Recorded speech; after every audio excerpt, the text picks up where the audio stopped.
일본의 엔화 가치가 올해 들어서 가장 낮은 수준까지 떨어졌습니다. 이번에 로이터에서 제목이 떴는데요. Yen falls towards multi-decade low. 이번에 엔화가 10년 내 최저치로 떨어졌다. 이 시장 개입에 대한 경계감이 그래서 더 커지고 있다라는 제목이 떴습니다. 골드만삭스는 올해 안에 엔달러 환율이 155엔까지도 갈 수 있다는 전망을 내놓고 있습니다. 엔달러 환율은 달러당 151.92엔까지 상승을 하면서 지난해 최고치에 육박을 했습니다. 엔달러 환율이 이 기록을 경신하면서 버블 경제 붕괴 초반인 1990년대 이후 33년 만에 엔화 가치가 가장 낮아지게 된 건데요. 일본에서는 엔화 가치가 하락하면 수출 기업에게는 유리하지만 이 석유 원자재를 비롯한 수입 물가를 자극하게 되겠죠. 그러면 이 서민 생활에 어려워질 수 있다라는 우려감이 더 높아지는 겁니다. 현재 일본은 어떻게 하고 있을까요? 디플레이션 탈출을 위해서 마이너스 금리를 유지하고 있고 이 고금리 장기화에 들어간 미국과 금리 격차가 갈수록 벌어지면서 엔화 약세가 이어지고 있습니다. 특히 지난달 미국의 10년물 국채 수익률이 한때 5%를 넘어서면서 금리가 낮은 엔화를 팔고 달러화를 사는 엔캐리 트레이드가 활발해지자 엔화 가치는 더 하락하고 있습니다. 여기에 대해서 니혼게이자이 신문은 이번에 미국 CPI가 예상보다 크게 오르지 않을 것을 전망을 하면서 만약에 이 전망이 확산된다면 미국 연준의 내년 금리 인하 예상이 꺾이면서 달러화 강세가 진행되기 쉽다라는 분석까지 내놓고 있습니다. 기록적인 엔저는 한국 수출에게도 타격을 줄 수 있기 때문에 소개를 해드렸고요. 일본과 수출 경합을 벌이고 있는 상품을 중심으로 한국 제품 가격 경쟁력이 밀릴 수 있다는 점도 참고를 해보시면 좋을 것 같습니다. 첫 번째 소식 전해드렸고요. 두 번째로는 어제 4%나 올랐던 테슬라입니다. 테슬라 stock is soaring. 이번에 테슬라가 올라가고 있다, 치솟았다라는 이야기입니다. 4%나 왜 이렇게 올랐던 걸까요? 이 잠재적인 이유들이 다양하게 존재했던 건데요. 소소한 호재들이 겹치면서 테슬라 주가를 견인해 준 겁니다. 새로운 소식은 이 테슬라가 30일부터 배송을 시작하는 사이버 트럭에 대해서 구입한 뒤에 한 1년 이내에 재판배를 금지한다라는 내용이었습니다.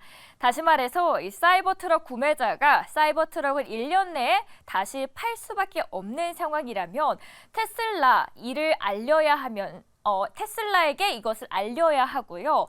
테슬라가 재판매할 수 없는 상황이라고 인정할 경우에는 주행거리 1마일당 25센트씩 차감한 가격으로 테슬라의 사이버 트럭을 양도할 수 있게 됩니다.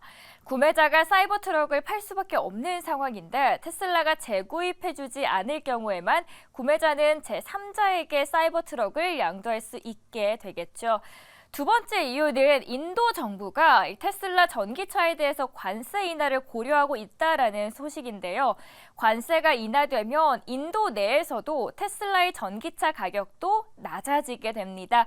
다만 현재 인도에서 팔리는 테슬라의 전기차 규모는 미미한 수준이죠. 이 외에도 사이버 트럭을 포함한 테슬라 이 4분기 전기차 인도량이 좀 좋아질 것이다 라는 기대감이 있는데요. 월가에서 예상하기를 이 4분기에는 47만 5천 대의 전기차를 인도할 것으로 예상하고 있고요. 4분기에 47만 5천 대를 인도하면 테슬라가 올해 목표로 세운 180만 대의 인도량을 달성하게 된다라고 보고 있습니다.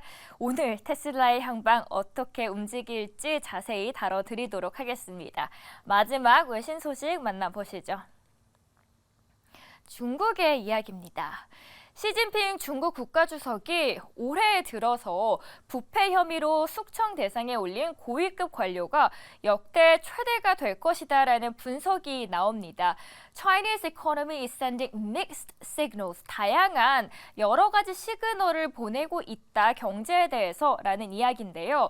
3연임에 이제 성공을 하면서 시 주석이 절대 권력을 구축한 시 주석이 혹시 모를 위협을 차단하기 위해서 반부패 캠페인을 좀 강화하고 있는 겁니다.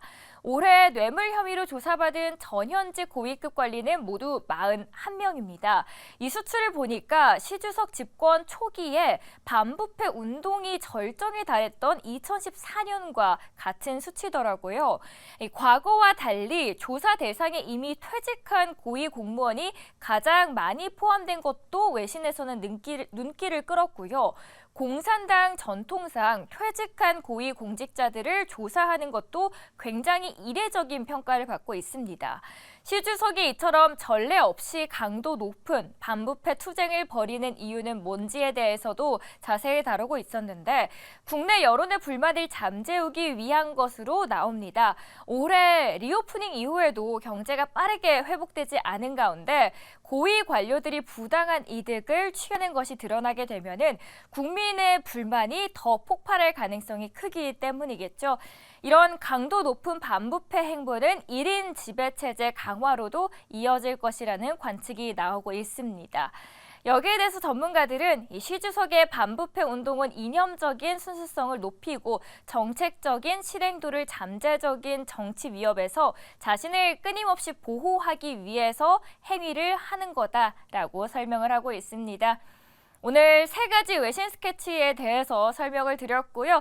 10시 반에 나오는 CPI에 대해서는 이어지는 다음 코너에서 저희가 자세하게 분석해 드리도록 하겠습니다.